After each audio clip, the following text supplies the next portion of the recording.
Salut à toutes et à tous, bienvenue sur la chaîne Basket Session Reverse. On se retrouve comme tous les matins pour le CQFR, le point quotidien, votre point quotidien. On résume en 20 minutes l'actualité NBA. Il y a eu 3 matchs hier soir. Les Celtics qui ont battu les Hawks 119-106, les Cavaliers qui ont battu les Knicks 107-90 et les Suns qui ont battu les Clippers 123-109. On va revenir sur ces 3 matchs. On va parler aussi évidemment de la suspension de Draymond Green. Et pour tout ça, je suis rejoint par Shai Mamou. Salut Shai. Ouais, on s'est vu il y a Ouais, quelques heures, quoi. on se voit beaucoup trop en ce moment. Ouais, on a fait un late session sur Twitch il y a pas, Il y a dans la quelques heures. nuit. Donc n'hésitez pas aussi à aller regarder ça en replay sur la chaîne Twitch.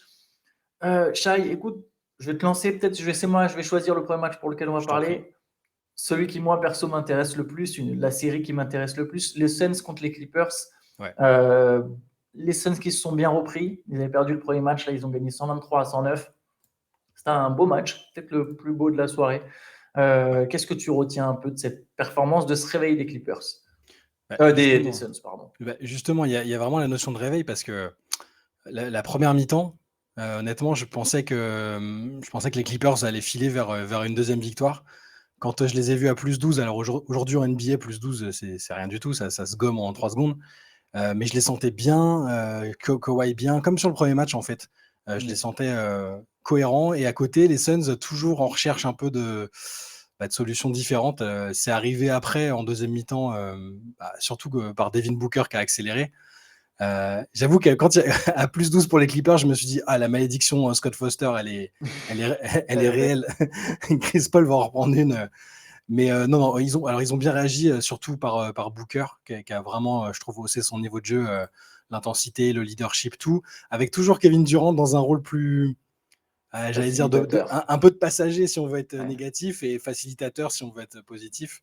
Mais je suis d'accord avec toi, c'était le match, encore une fois, le plus intéressant de la soirée. Les deux autres ont été un petit peu moins intéressants dans le fond, je pense. Je donne quelques stats, notamment Booker. Booker, il finit à 38 points, 14 sur 22 au tir, 9 passes décisives. Et il met surtout 18 points dans le troisième quart-temps. C'est lui clairement qui lance le réveil de Phoenix. C'est une petite manière de rappeler, Phoenix, c'est aussi son équipe. Il y a aussi une vraie grosse star à côté de Kevin Durant. Et Booker je l'ai trouvé super agressif, super intéressant. Durant, ouais, c'est vrai, il y a un petit côté passager. Après, ils ont très bien joué à un moment sur lui en tête de raquette de haut panier. Voilà, les Clippers se sentaient obligés de faire des prises à deux. Et du coup, derrière, ils distribuaient, ça décalait. Les Suns, tu sens que même s'il n'y a pas beaucoup de vécu, il y a quand même de l'intelligence chez les stars, avec Chris Paul, avec Durant, avec Booker, Torrey Craig aussi. Josh Okogie n'a pas été mauvais d'ailleurs. Il fait un bon passage. On se demandait hier qui allait se révéler. Et Okogie et Biyombo, ils ont été plutôt bons. Et Torrey Craig a encore été excellent en tant que role player pour les Suns. Ouais. Est-ce que ce sera suffisant pour, ce qu'on se demandait hier justement sur est-ce que qui va vraiment apporter en sortie de banc. Là, c'était bien, mais bon, au scoring, en gros, ils ont apporté 13 points à 2. Dans ce match-là, ça a été très bien, mais le reste a été discret, quoi. Donc, je suis pas encore convaincu par le banc des Suns, mais là, ça a fait plaisir de voir Okogie aussi intense et tout ça. Pour revenir sur Booker, il y a quand même ce panier à 3 points au buzzer avant la mi-temps, qui je pense, est le moment où il a remis la passion dans le match, et on a senti à ce moment-là que les Suns étaient vraiment de retour et prêts à inverser la tendance. Il se bat, Booker, il est dedans. Il est dans sa série de playoffs. Franchement. Faut qu'il montre aussi que je pense qu'il a aussi un peu d'ego, et il veut quand même montrer qu'il est là, que c'est pas parce que Kevin Durant est arrivé que c'est plus son équipe, entre guillemets, et qu'il est plus capable de sortir des matchs de ce niveau-là. Et il est encore capable de le faire, là, sur cette rencontre. 38 points, des passes. Il fallait matcher l'intensité aussi en face qu'il y a eu avec Westbrook, que j'ai encore trouvé bon. Très bon. Ça me fait bizarre de tous les matins d'arriver et de dire même s'il a fait 3 sur 19, même s'il a fait, il a encore été bon, il a été adroit, il a été intense. 28 points, 5 passes, 5 rebonds. En tout début de match, il y a une action où il traque Kevin Durant, et il lui met un bon contre comme il faut. Tu sens que la série lui tient à cœur, que les matchs lui tiennent à cœur, et qu'il a envie de redorer un peu le blason qui a perdu de sa splendeur dans la même ville, mais pas sous les mêmes couleurs. Ouais, c'est clairement un super soutien de Kawhi Leonard. Kawhi Leonard qui met 31 points avec 8 rebonds, 7 passes, qui encore une fois, bon, qui fait du Kawhi. Par contre, non, si, j'allais dire le reste a un peu moins assuré. Ça a manqué un peu d'adresse pour les Clippers, mais surtout ce que j'ai trouvé que les Suns, à un moment, ils ont réussi à. En fait, quand ça clique à Phoenix, ça devient quasiment injouable. Il y a un moment, les Clippers, ils ont tout tenté en défense. Ouais, Ouais, voilà. et ils ne savaient plus comment défendre, quoi. Ils ne pouvaient plus faire jouer Zubac. Parce que avec Zubac, tu es obligé sur les pick and roll de drop, de reculer, de faire reculer ton pivot, et du coup, tu laisses de l'espace à mi-distance. Et là, Booker et Durant, ils se sont tous les deux récalés, Chris Paul aussi. Du coup, ils ont tenté du small ball. C'était quand même Kawhi Leonard, le joueur le plus grand sur le terrain à un moment. Ça marchait pas non plus, en fait, parce que même en faisant des prises à deux, Kevin Durant, il lâche la balle au bon moment, Chris Paul aussi. Enfin, les Suns, mais oui, tu as raison, il y a eu beaucoup d'adresses du côté de Phoenix. Tu te rends compte, Mais les Suns, quand ça clique, c'est 58%. dur. Hein. Ouais, 58%. Il y a un moment où, comme tu disais, je trouvais que les Clippers se défendaient plutôt bien, mais il y a vraiment tout qui rentrait, quoi. Oui, mais tu vois, par exemple, pour le coup, tu vois, ils mettent que 13 points, tu vois. Je veux dire, cette adresse énorme, j'ai eu l'impression que c'était aussi parce que Phoenix se trouvait des. En fait, à un moment, ils sont juste trop forts, quoi. Tu sais, c'est aussi bête que ça, mais ça ne le fera pas à chaque match. Hein. Je pense que ça ne sera pas de la domination comme on a pu le voir des Warriors de KD, tu vois, où ça ne sera pas à chaque match. Mais quand la balle, elle circule comme ça, quand les mecs, ils se trouvent bien, Okogie, il avait des paniers seuls sous le cercle, Torrey Craig, il avait des paniers seuls sous le cercle. Tu ne peux pas compter sur le fait que Booker ou Durant ou Chris Paul vont rater un tir à mi-distance. Je pense que ce n'est pas arrivé depuis 1987. Donc, les mecs, non, il y a quelque chose quand même. Est-ce que c'est pas la meilleure répartition de tirs possible pour les Suns, là, ce qu'il y a eu cette nuit? Ouais, après, si, indifféremment de qui prend 22 tirs entre Booker et Durant, mais que les deux soient autour des 20 tirs ou un peu plus. Là, Durant en prend 19, il fait 10 sur 19, Booker 14 sur 22. Ayton en a pris 10, donc 7 sur 10, voilà, bon, c'est les paniers on sait qu'il les met facilement. Chris Paul 14 avec une bonne efficacité aussi, toujours au-dessus des 50%. Torrey Craig continue d'être un métronome, honnêtement, il met 5-3 points lui. Ouais, à 3 points, il est vraiment chaud. Bah, je sais pas, ça a l'air d'être le joueur fiable qui cherchait depuis le début pour vraiment compléter le 5. Il y a un moment dans la saison où c'était Wainwright, le 5e joueur, c'est moins safe, quoi.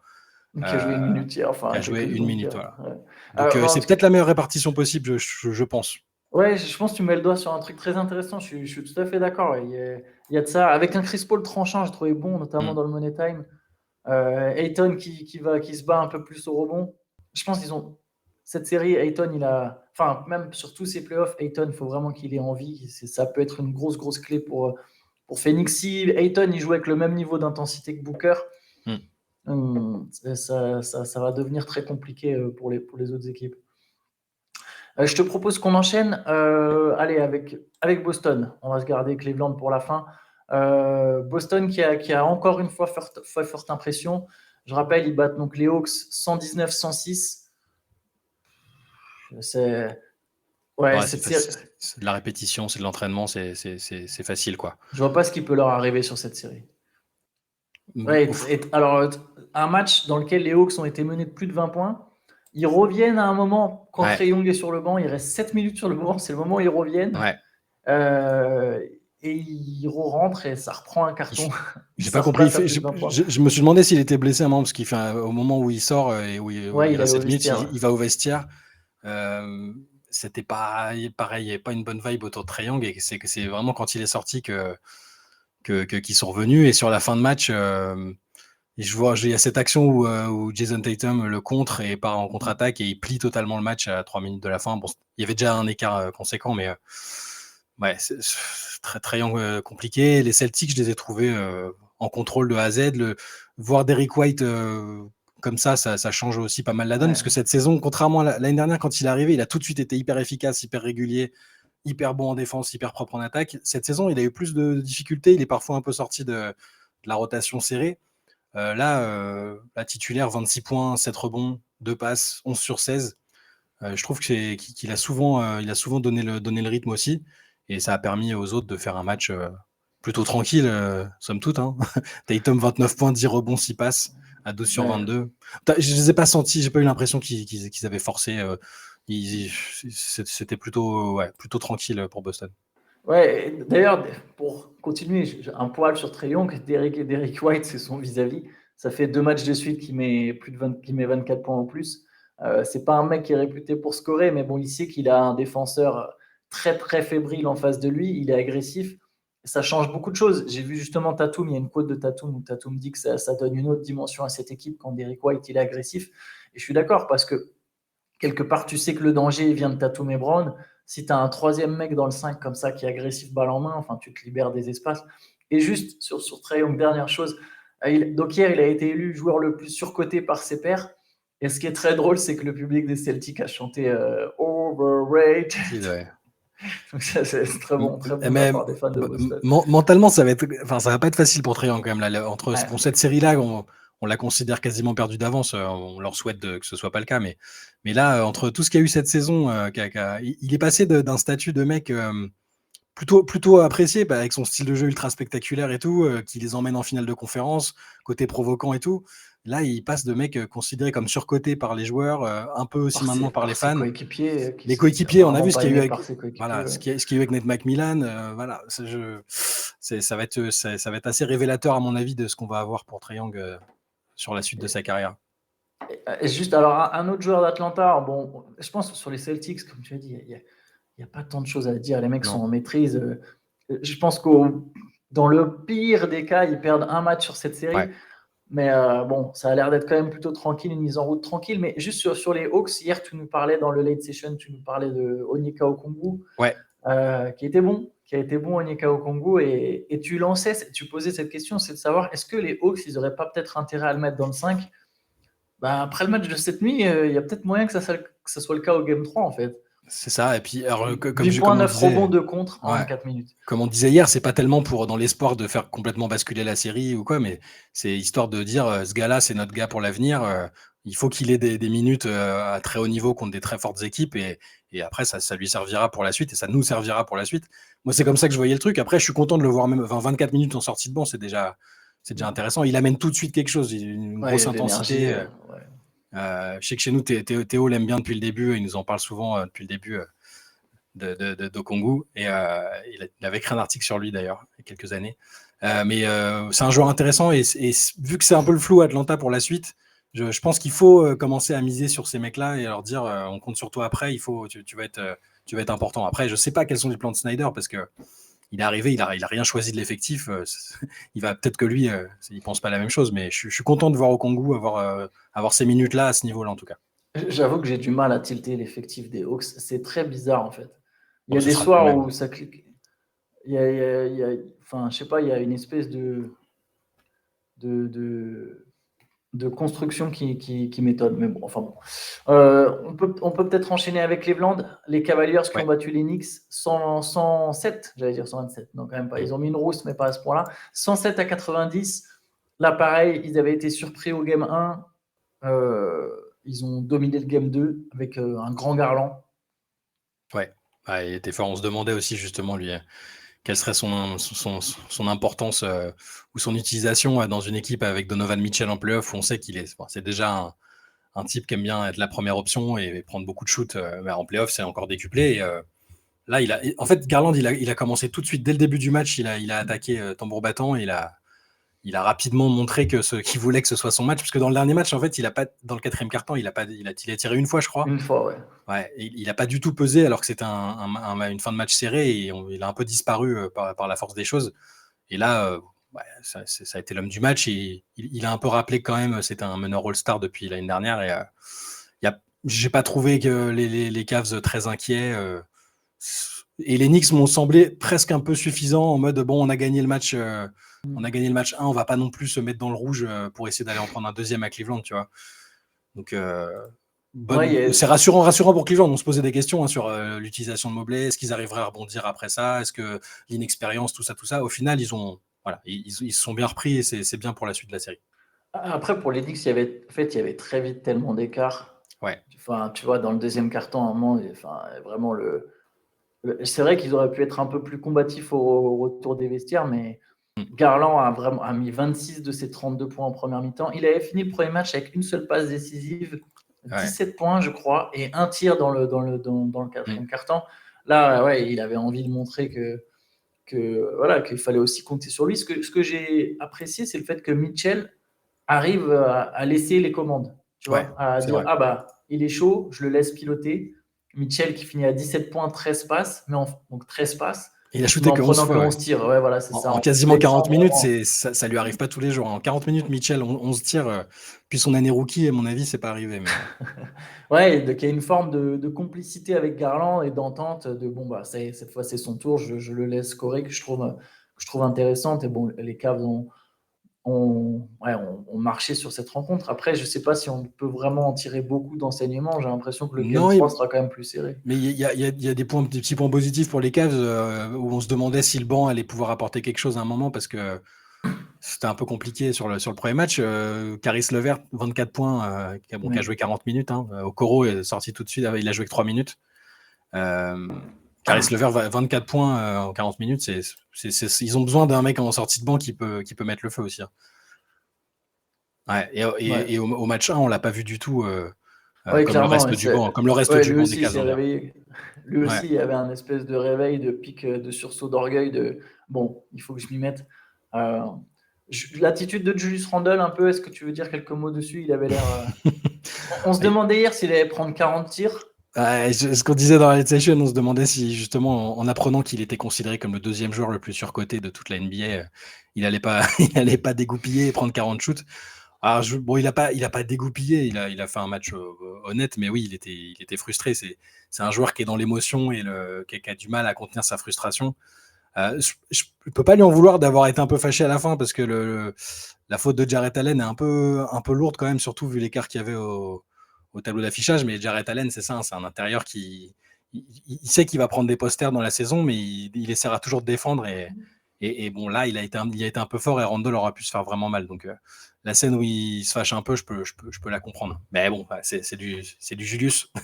Ouais. Un dernier petit truc sur les Knicks. J'attends encore le réveil de R.J. Barrett. Je risque d'avoir beaucoup de cheveux blancs j'ai au moment peur où ça va d'attendre arriver, longtemps. Ouais. mais Je, c'est. Mais le réveil, le Le réveil pauvre. offensif, parce que dans le jeu, il Ou est là. sinon, ou l'explosion, je sais pas. Mais alors, l'explosion, je pense que si j'attends l'explosion d'R.J. Barrett. Ouais. Mais il y a. Je sais pas si c'est un problème de situation ou si c'est avec le gars, en fait. J'arrive pas à savoir si c'est juste parce qu'il est Onyx et qu'avec les pièces qu'il y a autour, ça ne peut pas se développer ou parce que dans ses premières années, il n'a pas eu. Je sais pas. Mais ça fait un peu de peine. Voilà pour les Knicks. Écoute, là, il y a eu quand même une grosse info cette nuit qui est tombée. Draymond Green suspendu par la NBA. Un match, il ne jouera pas le Game 3. Game 3 décisif, crucial, tous les adjectifs possibles pour Golden State qui est mené 2-0 et donc qui va jouer sans Draymond Green sa survie. Première question. Non, j'ai deux questions en une. Est-ce que ça te surprend cette décision et est-ce que tu penses que c'est mérité? Les deux peuvent être liés, c'est pour ça que je te les pose en même temps. À partir du moment où Shams Charania est surpris, je pense qu'il a été surpris parce qu'il a quand même annoncé dans la nuit, on faisait la lead session et Draymond Green ne devrait pas être suspendu. Ouais, j'avoue que je m'y attendais pas. Je pensais justement que c'est pas dans l'intérêt de la ligue de suspendre sur des cas un peu litigieux. Donc j'ai été surpris. Et est-ce que c'est mérité? Je pense qu'il a payé son casier judiciaire assez clairement. Ils l'ont dit d'ailleurs dans le communiqué de la NBA, il y a son historique de misconduct, tu vois, c'est pas la première fois qu'il a déjà été suspendu en playoff pour un coup de pied sur LeBron, il a déjà été suspendu en saison régulière, donc je pense qu'il a payé ça parce qu'en soi, non, moi je pense pas qu'il méritait une suspension à partir du moment où ça a été un geste de réaction, bête certes, mais un peu sanguin, mais en réaction à un truc qui était lui aussi bête et un peu dangereux. Anti-sportif au possible. Alors ils ont peut-être. Est-ce que le fait que les Kings aient déclaré Sabonis comme incertain pour le prochain match avec la blessure au sternum, ils ont été très malins. Je pense qu'ils ont dit, dire, les gars, des X-rays. voilà, ils ont dû passer un petit mémo à la ligue, genre, notre gars, il est blessé au sternum, et il va peut-être manquer des matchs. Il faut qu'il y ait quelque chose en contrepartie. Je pense qu'il aurait pas dû être suspendu. Aussi bête soit la réaction, je pense pas qu'il aurait dû être suspendu. Je veux dire, l'expulsion en plein match, elle est suffisante. Ça sanctionne déjà assez. Ça sanctionne déjà, ouais. Voilà, en fait, tout a été correctement jugé jusque-là, parce que Sabonis prend une technique, Draymond Green se fait expulser, il n'y a pas... Bon, stop, ça suffit, on passe au suivant. Et après, s'il continue de faire des dingueries, des ruades comme il aime bien nous faire, là, ouais, ok, tu suspends, mais je pense que c'était too much. Et je pense qu'il nous donnera son avis dans son podcast. Oui, il y a moyen qu'il allume. Peut-être à la fin de la série, si Golden State perd, je pense qu'il y a moyen qu'il se lâche comme jamais sur tout ça. J'avoue que moi aussi, j'étais surpris. Et en fait, je trouve cette suspension, faut que tous les adeptes des théories du complot au niveau de la NBA, bien sûr qu'en NBA, tout n'est pas tout blanc ou tout rose, mais bon, voilà, on a souvent tendance à dire ah non, mais telle équipe est vachement avantagée. Tu as les fans des Raptors qui sont persuadés que leur équipe est absolument pas est toujours détestée par tout le monde. Les Warriors, c'est le produit le plus rentable de la NBA. C'est un produit phare qu'elle peut vendre. C'est l'assurance d'avoir de l'audience. La perspective d'une demi-finale Warriors-Lakers, en termes financiers, en termes d'audience, c'est énorme pour la Ligue. Je pense que Adam Silver, il fait des incantations 1K chez lui pour que LeBron James et Stephen Curry avec Lakers Warriors se jouent au deuxième tour. Et malgré tout ça, ils ont quand même suspendu un mec dont on sait que c'est un joueur majeur de son équipe qui est menée 2-0, qui va absolument avoir besoin de lui, et ils ont quand même pris cette décision. J'avoue que moi, ça me surprend quand même. Je ne pensais vraiment pas qu'il le ferait. Et pour ce qui est de mériter, je pense qu'il lui met quand même. Il y a un autre angle qui tournait sur Twitter. Il lui met quand même un vrai coup il lui met quand même un vrai coup de pied. Mais ouais, une amende et la faute flagrante 2 aurait pu suffire, je pense aussi. Ouais, je pense franchement parce que, enfin, c'est. Sabonis lui tient quand même le pied, quoi. Il lui tient le pied. Après, il y a eu des différentes réactions dessus hier. Shaq qui dit bah ouais, moi tu m'attrapes le pied, je t'écrase. Bon, on n'attendait pas autre chose de la part de Shaq, tu vois. Mais tu vois, il y a des mecs, regarde, t'as un mec comme Damian Lillard qui est pas un sanguin, qui est pas du tout un sanguin, qui était. Ah, c'est pas con, c'est peut-être ça. Mais voilà, t'as des mecs comme ça dont tu sais ils pourraient dire non, ça n'a pas sa place sur un terrain, machin, parce que c'est pas un mec qui est habitué à ce genre de truc. Bah non, il dit que c'est trop sévère. Donc, je pense que c'est trop sévère, mais qu'il avait peut-être fait, il fonctionne peut-être juste comme la justice. En gros, il était peut-être en sursis par rapport à d'autres trucs. Il avait peut-être 3 ans de sursis, 4 ans de sursis, j'en sais rien. Et là, il a fauté, donc il l'a remis. Mais après, la question, ce sera de savoir est-ce qu'ils peuvent gagner sans Draymond alors qu'ils sont déjà menés 2-0. Mais ça il sera temps de l'analyser après. Ouais, bah ça va être on verra, ça sera jeudi soir le match, hein, donc ça va être très très tendu pour les Warriors. Ce soir, je vous fais un petit panel des matchs. Il y a donc les Lakers qui jouent les Grizzlies, le Heat qui joue les Bucks et les Timberwolves qui jouent les Nuggets. Donc nous, on se retrouvera demain matin pour faire un point. N'hésitez pas, si vous avez manqué la late session d'hier sur Twitch, sur notre chaîne Twitch Rivers Basket Session, il y a encore le replay. Pareil, lundi, on a fait un podcast sur les premiers enseignements des playoffs et il y a encore beaucoup de choses qui s'appliquent, je pense là. Donc, n'hésitez pas à retrouver sur la chaîne YouTube ce podcast. Et les gars, on vous dit à demain matin. À demain. Ciao. Ciao.